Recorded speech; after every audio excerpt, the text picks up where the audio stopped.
이번 시간에는 누가복음에 대해서 전반적인 개요를 살펴보려고 합니다. 복음서 가운데 세 번째 마태, 마가, 누가복음, 신약 성경의 세 번째 책인 누가복음입니다. 책의 이름은 줄여서 그냥 누가복음이라고 합니다. 근데 정식 명칭은 성도 누가가 전한 복음, 이게 본래 책 제목입니다. 이 책에서 다루고자 하는 중심 주제는 죄인들을 구원하러 오신 사람의 아들에 대해서 다루고 있습니다. 그래서 핵심 구절은 누가복음 19장 10절에 기록되어 있습니다. 누가복음 19장이면 예수님께서 삭개오를 만나신 사건이 기록되어 있죠. 누가복음 19장 10절에서 예수님께서 사람의 아들은 잃어버린 것을 찾아 구원하러 왔느니라 하시니라. 잃어버린 자들을 찾으러 오셨습니다. 이사야 53장 6절 말씀과 같이 우리가 전에는 다 길 잃은 양과 같이 하나님의 곁을 떠나서 각각 자기 길로 가던 그런 양이었고, 하나님의 백성이 아닌 자들이었고, 또 하나님 앞에서는 죄인들이요 영원한 지옥의 형벌을 받을 수밖에 없는 그런 존재였습니다. 자, 그렇게 잃어버린 자들을 사람의 아들로 오신 예수 그리스도께서 구원하신다는 이야기입니다. 누가복음은 누가 기록했습니까? 그렇죠? 누가가 기록했습니다. 누가라는 그 이름의 뜻은 루크, 이름 루크, 룩스 하면 조명, 빛이란 뜻이죠. 빛나다, 총명하다, 빛을 주다, 그런 의미입니다. 그런 좋은 이름을 가진 누가가 이방 세계, 그 당시 이방인들이라고 하면 이제 그리스 로마 문명 가운데에서 그리스 사람들, 그리스 언어를 쓰는 사람들을 대상으로 복음의 밝은 빛을 비춰주는 그런 역할을 했습니다. 누가의 직업은 의사입니다.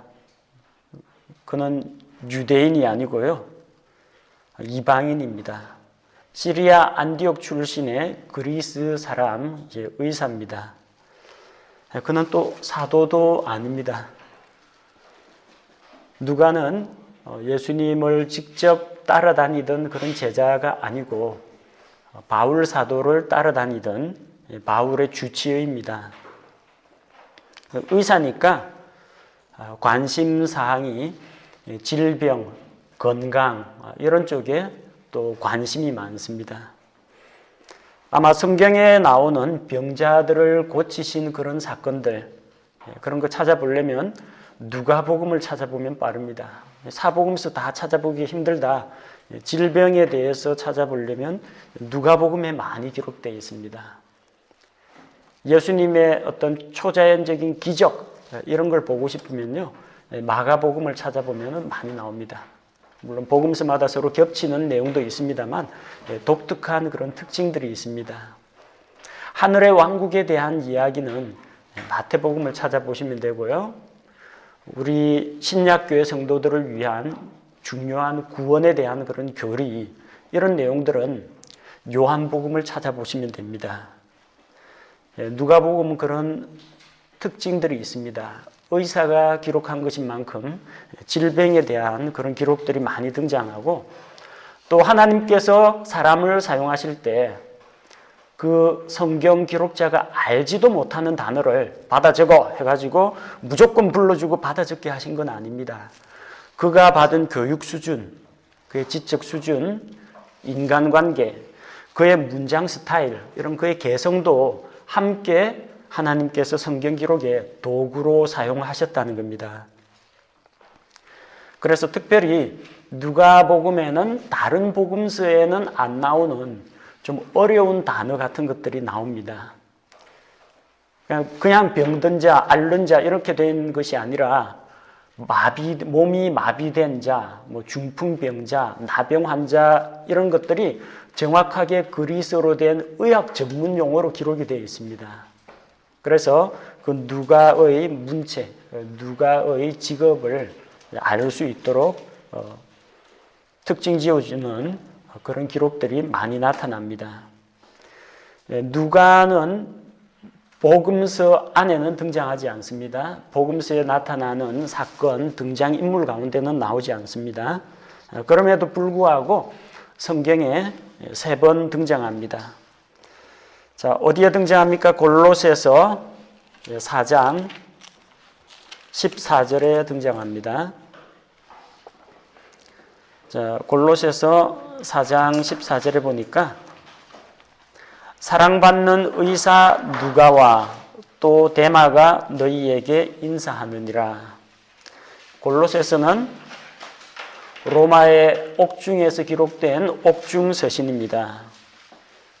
그런데 그와 함께 지금 누가 그를 수행하고 있느냐면 사랑을 받는 의사가 누가가 그와 함께 있습니다. 또 예수님을 믿고 따르는 데마가 너희에게 인사한다고 했습니다. 이 두 사람이 지금 사도 바울과 같이 있다고 했고 누가에 대해서 표현하기를 사랑받는 의사라고 했습니다. 사도 바울과의 특별한 관계를 보여주는 말씀이고요. 또 빌레몬 1장 24절 말씀해 보면 자, 빌레몬은 주인의 곁을 떠나간 종 오네시모, 그 오네시모를 주인인 빌레몬에게 돌려보내면서 편지를 보낸 겁니다. 자, 빌레몬 1장 24절. 자, 이 말씀에 보니까 나의 동료 일꾼 마가와 아리스타고와 데마와 누가가 문안하노라. 누가도 바울의 동역자, 동료 일꾼 가운데 한 사람이었다는 것을 알 수가 있습니다. 빌레몬 역시 로마의 옥중에서 기록된 서신입니다. 자, 그리고 또 한 번은 어디에 등장하느냐면 이제 사도 바울의 이 생애 거의 마지막에 기록된 디모데후서 4장 11절에 다시 등장합니다. 자, 그런데 아까 우리가 보았던 골로새서 4장 14절에 데마가 너희에게 인사한다고 했고요. 빌레몬 1장 24절에 데마와 누가가 문안한다고 했습니다. 근데 디모데후서 4장 10절 11절에 보니까 데마는 현재의 이 세상을 사랑하여 나를 버리고 데살로니가로 떠났고 세상을 사랑하여 바울을 떠나갔습니다. 그레스게는 갈라디아로 디도는 달마디아로 갔으며 누가 남았습니까? 오직 누가만 나와 함께 있느니라. 마가를 취해 데리고 오라. 그가 사역을 위해 내게 유익하니라. 자, 마가복음의 마가, 누가복음의 누가가 여기에 사도 바울 생애 마지막 편지에 등장하는 것을 볼 수가 있습니다. 자, 바울은 지금 옥중에서 어떤 상황이냐면요. 디모데후서가 그의 마지막 서신이고요. 디모데후서 4장 맨 마지막에 보세요. 에베소 사람들의 교회의 첫째 감독으로 임명받은 디모데에게 보내는 둘째 서신을, 첫째 서신은 디모데전서입니다. 디모데에게 보내는 둘째 서신을 바울이 네로 앞에 두 번째 불려 나갈 때에 로마에서 써서 보내다.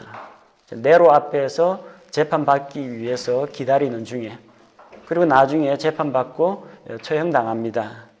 그 마지막 생애 때 끝까지 그의 옆에서 그의 옆을 지켜준 사람이 누구냐면 누가라는 의사였다는 겁니다. 그래서 사도 바울과 대단히 밀접한 관련이 있었습니다. 가끔 가다가 방문하고 교제 나누는 사이가 아니고요. 주치의로서 사도 바울을 옆에서 수행을 했습니다. 바울이 옥에 갇히면 옥에 갇힐 때 그 자리에까지 같이 갑니다. 바울이 순교당하기 직전까지 함께 그의 곁에 끝까지 남아서 지키고 있던 사람이 누가라는 겁니다. 그는 처음에는 사도 바울과 합류하지 않았지만 중간에 사도 바울을 만나가지고 같이 전도 여행을 다닙니다.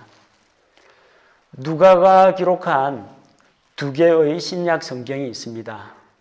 그 신약 성경의 책이 뭡니까? 첫 번째가 누가복음이고 두 번째가 사도행전입니다.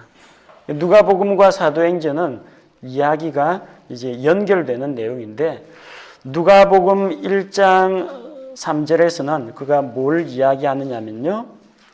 자, 모든 일을 맨 처음부터 완전히 이해한 나도 데오빌로 각하 당신에게 차례대로 써서 알리는 것을 좋게 생각하였다. 곧 내가 데오빌로 각하 당신에게 이걸 보냅니다. 내가 이렇게 이야기하고 사도행전 1장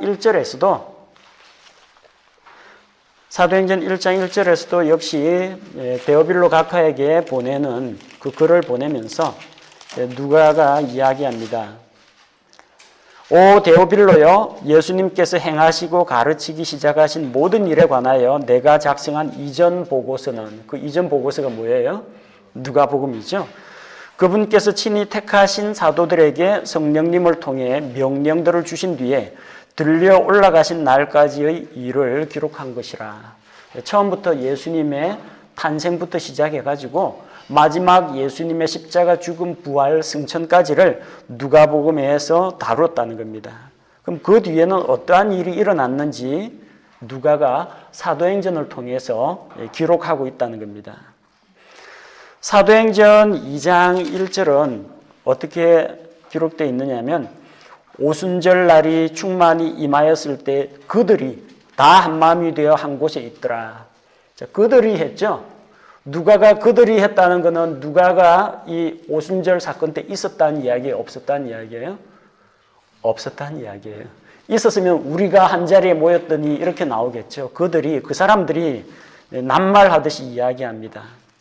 사도행전 4장에서도 마찬가지입니다. 사도행전 4장 33절에서 신약교회에 대해서 표현할 때 사도들이 큰 권능으로 주 예수님의 부활을 증언하였다. 이렇게 기록이 되어 있어요. 자, 그런데 사도행전 중간부터는 이 문체, 그 관점, 시점이 바뀝니다. 사도행전 16장 10절에 처음으로 우리라는 말이 등장합니다. 내가 그들이 이렇게 나하고 사도들을 떼놓다가 사도행전 16장 10절 바울이 소아시아 지방에 복음을 전하려고 계획을 세웠는데 이쪽으로 가려고 하니까 성령님께서 막으시고 저쪽으로 가려고 하더라도 역시 성령님께서 허락을 안 해주십니다.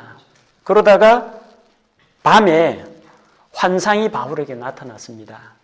마케도니아 사람 한 명이 나타나서 이쪽으로 건너와서 우리를 도와달라 이렇게 호소하는 것을 보게 됩니다. 자, 10절에 보니까 사도행전 16장 10절에 그가 그 환상을 본 뒤에 환상은 누가 봤어요? 집단 환상 아닙니다. 바울 혼자 봤습니다. 그가 봤습니다. 주께서 그들에게 복음을 선포하라고 우리를 부르신 줄로 확신하였으므로. 자, 성경 기록자가 지금 우리라고 이야기하고 있어요. 그러면은 환상을 본 사도 바울뿐만 아니라 이 기록하고 있는 누가도 그들 무리 가운데 같이 있다는 이야기입니다. 즉 다시 말해서 누가는 드로아 지방에서 바울 일행을 만나가지고 이제 마케도니아 지경에 있는 첫 도시 빌립보로 들어갈 때 그때 합류했다는 것을 알 수가 있습니다. 그러니까 사도행전 16장 이후부터 이제 우리가 기도할 곳이 있는가 찾아본 적 우리가 어디에 도착함에 그 섬은 멜리데라고 하는 섬이다. 계속 우리라고 이야기하는데 그 이전은 우리라는 말이 안 나오고 내가 그들이 이렇게 이야기합니다. 자, 만약에 그렇다면 그 이전에 있던 그 이야기들은 어떻게 알았을까요? 오순절 성령 강림이나 초대교회 사건이나 이런 것들은 어디에서 발견할 수 있었을까요? 아마도 사도들을 통해서 듣지 않았을까? 다른 사도들과 같이 교제하면서 또 사도 바울을 통해서 또 여러 목격자와 증언들을 통해서 들었을 것이라고 볼 수가 있습니다. 자, 누가복음 역시 마찬가지입니다. 누가복음 1장 1절 2절에 보니까 우리 가운데서 매우 확실히 믿게 된 그 일들에 관해 처음부터 목격자 되고 말씀의 사역자 된 사람들이 우리에게 그것들을 전해준 그대로 차례대로 제시해 보이려고 손을 댄 사람들이 많으므로 처음부터 목격자 된 사람들이 누굴까요? 예수님을 옆에서 지켜본 예수님의 제자, 그리고 마리아, 이런 사람들이 처음에 목격자고 또 그분의 제자들이 말씀의 사역자입니다. 그들이 사람들에게 이 이야기를 전해주었습니다. 그래서 그 이야기에 대해서 기록하려고 나선 사람들이 많이 있었다는 겁니다. 그런데 모든 일을 맨 처음부터 완전히 이해한 나도 맨 처음부터 이해했다고 했어요. 언제부터요? 예수님 탄생하기 이전에 침례자 요한의 출생 이야기부터 누가가 다 자료 조사를 했습니다. 다 들어서 알고 있습니다. 자, 그런데 그것을 하나님께서 계시의 말씀을 영감을 통해서 주셨을 때 그 영감을 통해서 주신 말씀을 받아가지고 하나님으로부터 말씀을 받아서 데오빌로 각하에게 적어 보낸다는 이야기입니다. 누가복음은 누가가 전혀 보지도 듣지도 못한 것을 무슨 최면에 걸려가지고 하나님께서 시키는 대로 받아쓰기를 한 것은 아니라는 것을 알 수가 있습니다. 또 누가가 순전히 인간적으로 여기서 조금 저기서 조금 자료 조사를 해가지고 하나님하고는 전혀 무관하게 무슨 자료 조사에서 조사 보고서 적은 것도 아니라는 것을 알 수 있습니다. 누가가 들은 이야기, 또 자료 조사한 이야기, 그런 것들을 하나님께서 사용하셔서 성경 기록으로 남기도록 하셨다는 겁니다. 누가는 성경 기록자 가운데에서 유일한 이방인입니다. 다른 신약 성경들 기록된 거 보면요, 전부 다 유대인 제자들이 썼습니다. 그러나 이 누가복음 사도행전은 이방인 그리스 사람 누가가 기록했습니다. 구약 성경은 당연히 유대인 대언자들이 또 유대인 왕들이 기록한 것이고요. 기록한 시기는 대략 AD 65년경 정도에 기록이 되었습니다. 자, 왜 이것을 기록했느냐? 예수님께서는 확실한 사람의 아들이시며 온 세상의 구세주시라는 것을 보여주기 위해서 기록했습니다. 이 그리스 사람들은 완전한 이상적인 인간상을 추구합니다. 그들의 관심은 이 사람이에요. 그리스 신화에 나오는 여러 신들, 올림푸스의 12신들이 있죠. 그건 실은 어떤 초자연적인 절대적인 신이 아니라 그리스 문화에서 만들어낸 신들입니다. 그래서 자기들 인간의 모습, 그러나 인간의 능력이 미치지 못하기 때문에 인간의 그런 이상과 염원을 담아가지고 신들을 그런 식으로 형상화시킨 겁니다. 사람에게 사랑과 연애, 결혼이 필요하다 하면은 에로스라든지 아프로디테라든지 이런 여신을 만들어서 투영시키는 거죠. 인간에게 불과 연장, 도구가 필요하다. 인간이 그런 거 하지 않습니까? 신들 가운데에도 그런 거 잘하는 대장장이 신이 있을 것이다 해서 헤파이토스 이걸 만들고, 인간들 사이에 이게 전쟁이 일어나지 않느냐. 그러면 싸움에 나가서 용맹을 떨치는 그런 이상적인 인간으로 신격화시켜가지고 아레스라는, 마르스라는 전쟁의 신을 만들어내고, 인간은 바다 앞에서는 한없이 무기력하죠. 근데 바다를 지배하고 싶은 인간의 그런 욕망, 그런 것을 투영시켜가지고 나온 게 포세이돈, 넵튠, 바로 바다의 신이죠. 그래서 그들이 추구하는 바는 인간입니다. 나약하고 병들고 힘없고 이런 인간이 아니라 정말 완전하고 거룩한 인격을 갖추고 또 한편으로는 능력 있는 그런 인간을 추구한 것이 그리스 사람들이에요. 세상에 그런 사람들이 어디 있어요? 다 죄인이고 병들고 늙고 죽고 그러는 존재죠. 근데 완전한 사람이시고 완전한 능력을 갖춘 하나님의 아들 예수 그리스도께서 그런 완전한 사람으로 오셨다는 것을 그들에게 보여주는 겁니다. 그래서 이 누가복음의 1차적인 수신자는 데오빌로 가카라고 되어 있지만 데오빌로 가카와 그가 복음을 전파하고자 하는, 복음을 전해주기를 원하는 그리스 사람들을 대상으로 기록하고 있습니다. 자, 누가복음의 이 특징이라면 이 문서 스타일이 역사서입니다. 마가복음은 뭐라고 했습니까? 영웅전기입니다. 막 각종 에피소드, 모험담 뭐 이런 것들이 등장하는 영웅전기라면 누가복음은 역사서입니다. 이런 일이 일어났고 그 다음에 이런 일이 일어나고 차례차례 설명하고 있습니다. 복음서에 보면 이제 사건 순서가 서로 어긋나는 그런 경우도 많이 있습니다. 이게 순서가 뒤바뀌어서 기록된 것도 있어요. 그거는 복음서 기록자들이 기록한 목적과 수신 대상자에 맞게 재편성한 겁니다. 근데 누가복음은 연대기 순으로 기록되어 있습니다. 다른 복음서에 비해서. 누가복음 1장 3절에 보니까 데오빌로 가카 당신에게 차례대로 써서 알리는 것을 좋게 생각하였으니, 차례대로. 다른 복음서와는 달리 사건을 순서대로 차례대로 기록하고 있는 것이 누가복음의 특징입니다. 또 누가복음은 누가복음 19장 10절 말씀처럼 잃어버린 자들을 찾으러 오신 예수 그리스도를 나타냅니다. 그 당시에 버림받은 사람, 잃어버린 사람들이 누구겠어요? 유대인들 가운데서 버림받은 사람들, 세리와 창녀들. 세리와 창녀들 이야기 많이 나옵니다. 예수님께서 그들을 받아들인 이야기도 나오고요. 또 유대인들에 의해서 멸시받고 조롱받고 천대받는 사람들이 있죠. 사마리아 사람들. 사마리아 사람들 예수님이 받아들이셨습니다. 선한 사마리아인의 비유가 누가복음에만 나옵니다.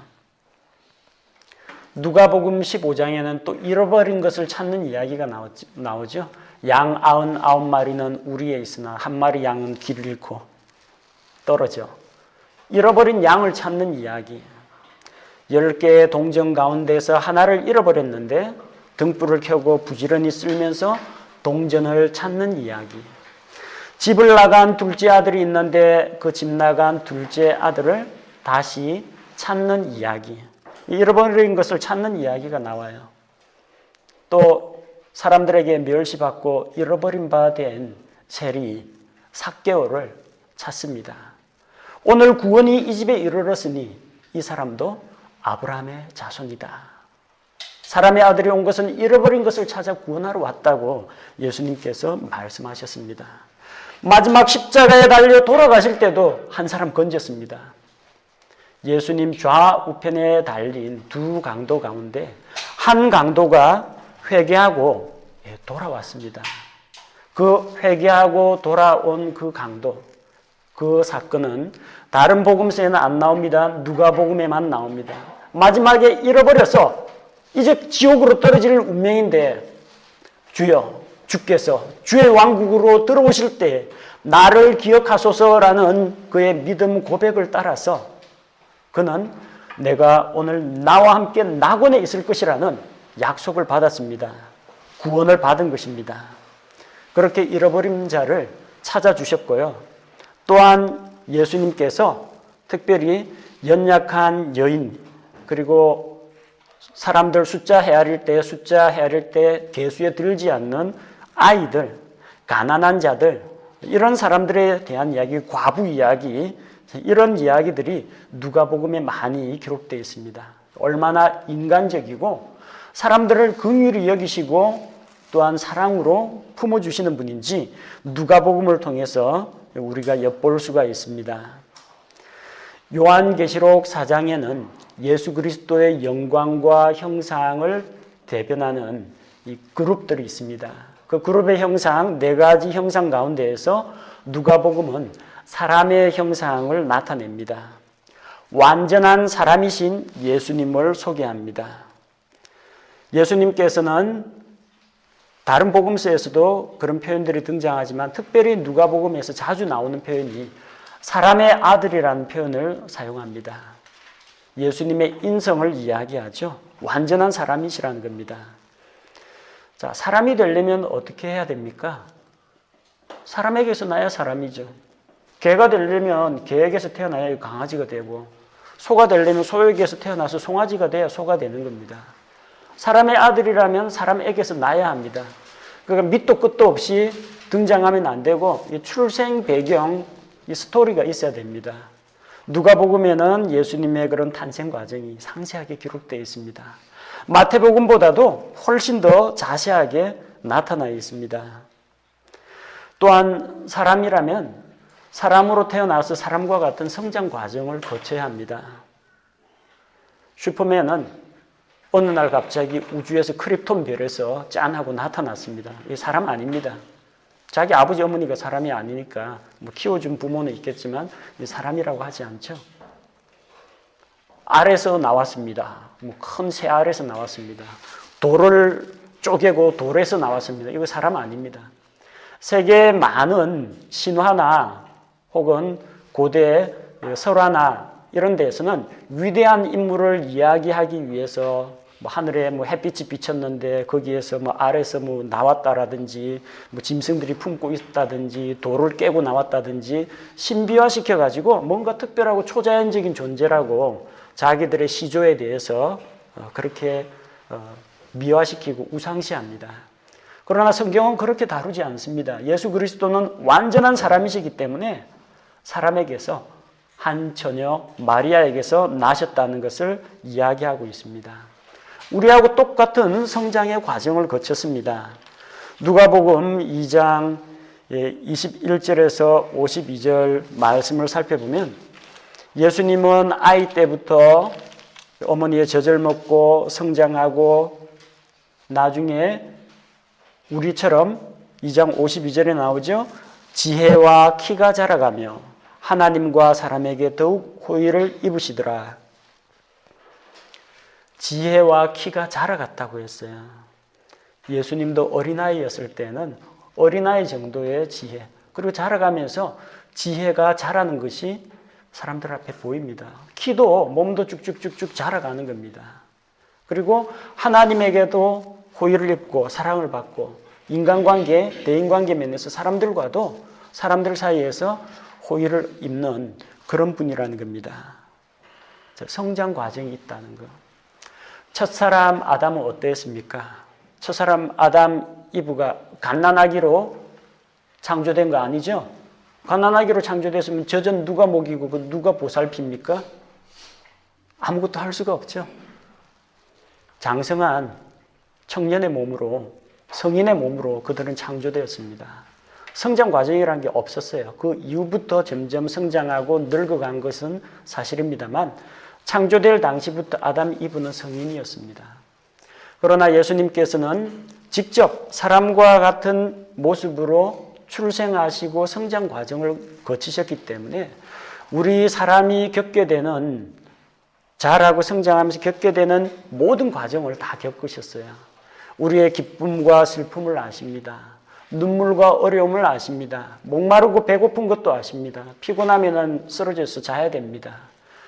자기 자신을 거룩하신 하나님께서 연약한 인간의 육체에 자기 자신을 가두시고 거기에서 사람들과 동일시하시고 사람이 되셔서 사람이 안고 있는 근본적인 죄의 문제, 사망의 문제를 그분께서 해결해 주신 것입니다.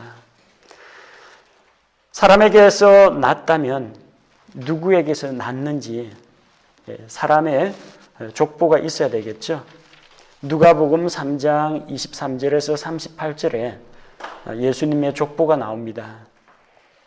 마태복음의 족보는 왕가의 족보입니다. 아브라함의 자손이요 다윗의 자손이신 예수 그리스도의 세대에 대한 책입니다. 그래서 아브라함은 이삭을 낳고 이삭은 야곱을 낳고 쭉 내려와서 다윗을 통해서 예수 그리스도가 오는 그 과정을 보여줍니다. 그러나 누가복음은 위에서부터 내려오는 족보가 아니라 거꾸로 올라가는 족보입니다. 올라가는데 마태복음의 기록하고는 다릅니다. 누가복음 3장 23절에 보니까 비로소 예수님 자신이 30살쯤 되시니라. 사람들이 생각하기에 이분은 요셉의 아들이신데, 괄호로 해놨죠. 사람들이 생각하기에 그렇다는 겁니다. 실제로는 사람의 아들인 동시에 하나님의 아들이시라는 겁니다. 사람들 눈에 비칠 때는 목수 요셉의 아들입니다. 그래서 이분은 요셉의 아들이신데, 마태복음에는 누구의 아들로 되어 있어요? 요셉은 목수 요셉의 아들인데 요셉의 아버지가 누구로 되어 있어요? 마태복음에서는 요셉의 아버지 야곱은 요셉을 낳고, 요셉과 마리아에게서 예수님이 나신 걸 이야기하는데, 여기서는 요셉은 헬리의 아들이요 이렇게 나옵니다. 이거는 모계 족보를 이야기합니다. 마리아 계열의 족보입니다. 헬리가 누구냐면 마리아의 아버지예요. 요셉의 장인입니다. 모계 족보로 올라갑니다. 쫙 올라가는데 어디까지 올라가느냐면요, 다윗까지 올라갑니다. 31절에서 31절 후반부에 보니까 마따다는 나단의 아들이요, 나단은 다윗의 아들이요. 요 다음부터는 똑같습니다. 요 다음부터는 마태복음 아브라함까지는 똑같습니다. 자, 이 나단은 이 다윗을 책망하던 그 대언자 나단이 아니고요, 다윗의 아들 나단입니다. 사무엘하 5장 14절에 보면 자, 다윗의 아들 명단이 나옵니다. 예루살렘에서 태어난 아이들의 이름이 나오는데, 사무엘기하 5장 14절에 예루살렘에서 그에게 태어난 자들의 이름은 이러하니라. 삼무아와 소밥과 나단과 솔로몬과. 나단하고 솔로몬이 형제예요. 그래서 마태복음에서는 어떻게 돼요? 다윗은 솔로몬을 낳고 솔로몬은 르호보암을 낳고 이렇게 내려갑니다. 그런데 누가복음은 어떻게 됩니까? 자, 나단 다음에 다윗 이렇게 올라갑니다. 다윗에게서 갈려져요. 다윗에게서 솔로몬을 타고 내려오면은 아버지 요셉 족보가 나오고요. 다윗에게서 다윗의 아들 나단 족보를 타고 내려오면 마리아가 나옵니다. 아버지 쪽으로 봐도 다윗의 자손이요, 어머니 쪽으로 봐도 다윗의 자손입니다. 다윗의 자손이라는 게 이제 확실하죠. 또 차이점이 아브라함까지는, 다윗부터 아브라함까지는 똑같습니다. 마태복음이나 누가복음이나. 근데 누가복음에는 아브라함 위에 누가 나와요? 데라가 나오고 나홀이 나옵니다. 스룩, 르, 벨렉, 에벨, 나중에 누구까지 올라가요? 노아 올라가고 무드셀라, 더 올라가서 누구까지 가요? 아담까지 올라갑니다. 게나는 에노스의 아들이요, 에노스는 셋의 아들이요, 셋은 아담의 아들이요, 아담은 하나님의 아들이었느니라. 아담의 자손으로 오셨다는 거예요. 아담이 사람 아닙니까? 예수님 낳은 마리아를 거슬러 쫙 올라가면 누가 나와요? 아담이 나옵니다. 예수 그리스도는 사람인 아담의 자손으로 왔다. 그러나 그 아담은 하나님의 아들이었느니라. 하나님이 아담 낳았다는 이야기 아닙니다. 하나님의 아들이라는 이런 표현이 나올 때는 하나님의 직접적인 창조의 결과물을 이야기할 때 아들이라고 표현합니다. 하루는 하나님의 아들들이 모였는데, 욥기에 나오는 하늘의 지표에서 하나님의 아들들, 천사들 이야기입니다. 창세기 6장에 나오는 하나님의 아들들, 천사들을 이야기합니다. 직접 창조의 결과이기 때문에. 아담 역시 하나님의 아들이라고 합니다. 셋은 하나님의 아들이라고 안 합니다. 왜요? 아담이 낳았기 때문에. 하나님의 직접 창조의 결과물이 아닙니다. 셋은 아담의 아들이지만 아담은 하나님의 직접적인 창조 사역의 결과로, 자, 소문자로 son이라고 되어 있죠. 대문자 son 아닙니다. 하나님의 아들에서 대문자로 S자 대문자 하면 하나님의 아들 예수 그리스도를 이야기합니다. 예수 그리스도는 창조물이 아닙니다. 그분은 하나님이시고 영원 전부터 아버지 하나님과 아들 하나님으로 계셨던 분입니다. 이 소문자로 되어 있는 son, 아들이란 말은 하나님의 직접 창조를 이야기합니다. 요한복음 1장 12절에서 믿는 그리스도인을 하나님의 아들들이 되는 권능을 그분께서 주셨으니 하죠. 왜 그렇습니까? 고린도후서 5장 17절에서 누구든지 그리스도 안에 있으면 새로운 창조물이라. 새롭게 태어난, 하나님으로 난 새로운 존재들이기 때문에 하나님의 아들이라는 칭호를 붙입니다. 자, 족보를 통해서 우리가 알 수 있는 것은 누가복음의 족보를 통해서 예수 그리스도는 아담의 자손, 사람으로 오셨다. 그리고 어떤 우주에서 갑자기 등장한 그런 존재가 아니라 사람의 몸에서 탄생한 완전한 사람이라는 것을 알 수가 있습니다. 누가복음의 첫 장은 침례자 요한의 출생부터 시작합니다. 그리고 마리아에게 천사가 나타나서 그리스도가 나실 것을 알려주는 수태고지가 나오고요. 예수님 출생에 대해서 비교적 자세하게 기록되어 있죠. 마지막 장에서는 예수님께서 제자들에게 성령을 약속하시고 그들에게 말씀을 선포하고 가르칠 것을 부탁하시고 승천하시는 것으로 마무리 짓고 있습니다. 자주 나오는 표현이 이제 사람의 아들 그런 표현들이 자주 등장합니다. 누가복음의 전체 구성을 살펴보면 자, 처음에 사역을 위한 준비 및 취임 과정이 다른 복음서에 비해서 상세하게 나옵니다. 마가복음에서는 그냥 침례자 요한 이야기 나오고 침례받고 마귀에게 시험받고 1장 안에서 그냥 다 끝나버립니다. 근데 여기에는 비교적 자세하게 나오죠. 준비 단계 1장에서 2장 침례자 요한 그리고 천사가 주님께서 나실 것을 마리아에게 고지하는 알려주는 이야기가 1장에서 나오고 누가복음 2장에서 목자들이 들에서 양을 치고 있다가 천사들을 통해서 메시아 그리스도가 나신다는 소식을 듣게 됩니다. 베들레헴에서 나셨죠. 나신 다음에 일반 유대인 남자 아이들처럼 제8일째 할례를 받으시고 어린 시절 부모님과 함께 예루살렘 방문하시고 그리고 부모님을 수종하여 섬기면서 어린 시절을 보냈다. 그렇게 기록하고 있습니다. 요즘 나오는 이상한 책들에 의하면 예수님이 부처의 제자였다, 인도를 여행을 했다 하는데 그거 다 거짓말입니다. 성경은 이집트에서 잠시 피신하기 위해서 아기 예수님 피신했다가 헤롯 왕이 죽은 다음에 갈릴리 나사렛으로 돌아와서 목수인 아버지 요셉 밑에서 아버지를 도우면서 섬겼다는 것을 보여줍니다. 갈릴리 나사렛 사람들이 다 알아보잖아요. 그 목수 아들 아니냐. 그 형제들, 자매들도 우리하고 같이 있다. 그러면서 알아봅니다. 일반 사람들하고 같은 어린 시절을 보내셨습니다. 자, 3장 1절부터 4장 13절에 나오는 내용이 이제 사역에 취임하시는 것을 보여줍니다. 침례자 요한에게 침례를 받으심으로 이스라엘 가운데 그분께서 드러나시고 또한 마귀에게 시험을 받으시고 시험을 이기고 승리하십니다. 4장 14절 이후 19장 27절까지가 본격적인 예수님의 공생의 사역입니다. 그분의 사역은 크게 두 가지로 나눌 수가 있는데 하나는 무리들을 대상으로 군중들을 대상으로 하신 것이고 또 다른 부분은 소수의 선택하신 제자들을 대상으로 사역하신 겁니다. 자, 무리들을 대상으로 처음에 갈릴리에서 사역을 하셨죠. 나사렛 회당에서 말씀을 선포하셨는데 이게 목수아들 요셉 아니냐 하면서 사람들이 그분의 말씀을 받아들이지 않습니다. 배척당하시죠. 제자들을 12제자들을 부르시고 그리고 산상수훈, 산상보훈, 산상설교를 하십니다.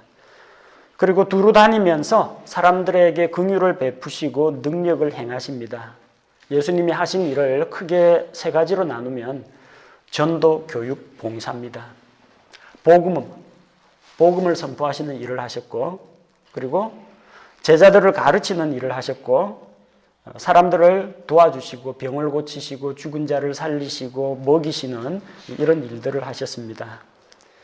백부장의 종을 고쳐주셨고 나인성 과부의 외아들을 살려주셨고 또한 이 시기에 침례자 요한이 옥에 갇혀서 예수님께서 정말 그리스도이신지 묻고 예수님께서 그에게 답을 주시고 또 죄 많은 여인, 그 여인이 예수님께 나와서 그분의 발을 씻기는 그런 사건들이 기록되어 있습니다.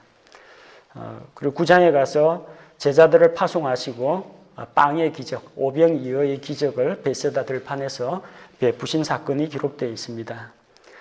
자, 제자들을 대상으로 하신 그 사역은 이제 예수님의 은거 사역, 그리고 베레아 사역에서 나오는데,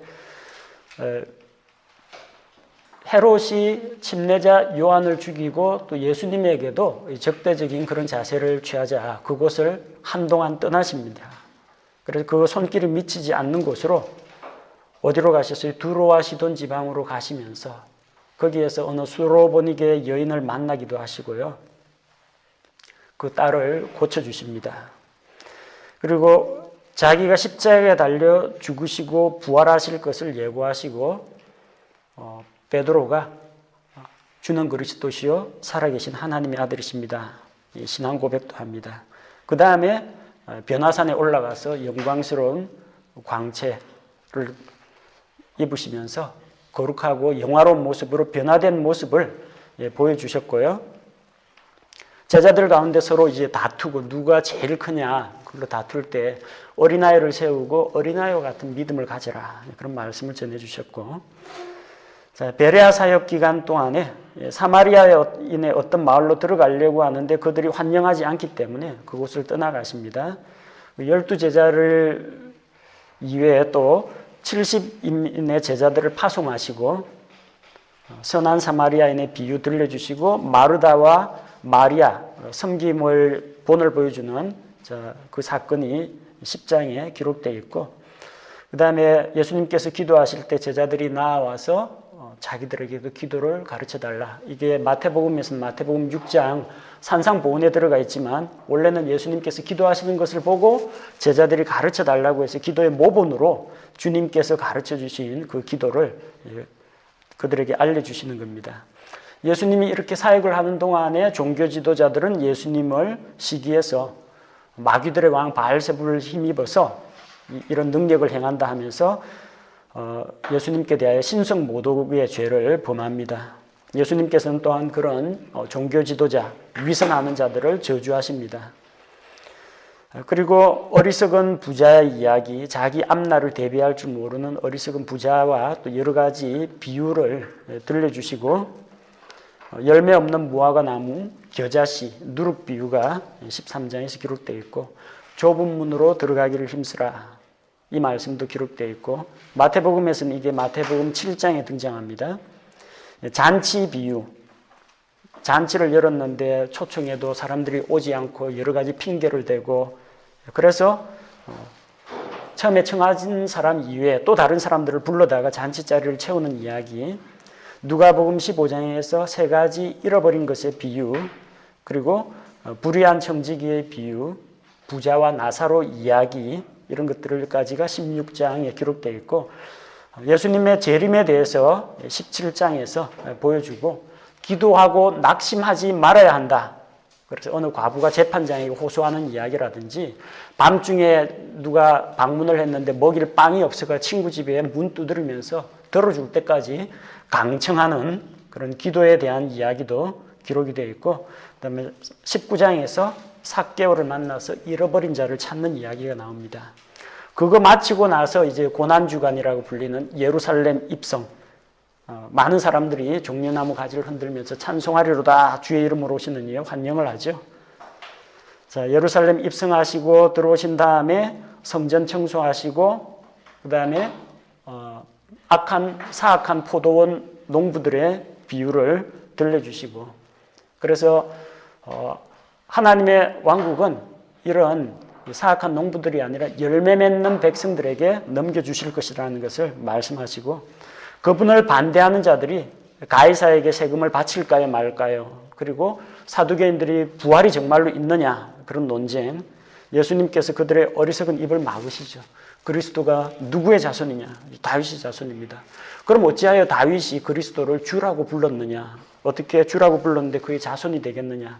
어리석은 자의 입들을 막으십니다. 그리고 십자가에 달려 고난당하시고 죽으시는 그 이야기가 나오고요. 그 이후에 부활하신 주님, 빈 무덤이 나오고, 엠마오 마을로 가는 두 제자, 이것도 누가복음에만 나옵니다. 예수님을 만나가지고 그들이 변화되어서 다시 돌아오고, 자, 그리고 제자들에게 다시 나타나셔서 자기의 부활을 확실히 증거해 주시고 승천하신 이야기가 기록이 되어 있습니다.